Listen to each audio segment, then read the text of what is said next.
నవరాత్రి ఉత్సవాల్లో నిజమైన గణేష తత్వం గురించి చెప్పాలనుకున్నాం. అది పండితులకు మహామహనీయులు కూడా తెలియని విషయం.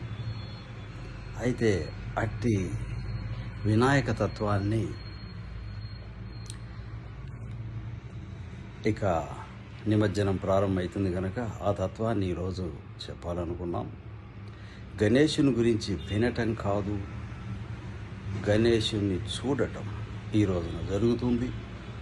అందుకని జిజ్ఞాస గల వారందరూ కూడా నేడు సమయానుకూలంగా సత్సంగానికి రండి. గణేశ తత్వాన్ని తెలుసుకొని తరించడానికి వీలున్నది. ప్రతి సంవత్సరం గణేశుని నిలబెడుతున్నాం. 9 రోజులకు 12 రోజులకు మనకు వీలున్నట్టుగా నిమజ్జనం చేస్తున్నాం. అంత గొప్పగా వినాయకుడిని తయారు చేయటం, రంగులు అవన్నీ వేసేసి చాలా సుందరంగా తయారు చేసినటువంటి విగ్రహాన్ని తీసుకెళ్ళి మళ్ళీ ఎక్కడో నీళ్ళలో పారేయటం ఎలా మనసొప్పుతున్నది?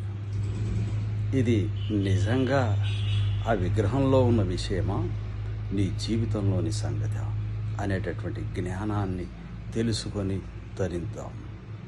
ఈరోజు సమయానుకూలంగా మిస్ కాకుండా వచ్చి తెలుసుకోండి. జై గురుదత్త.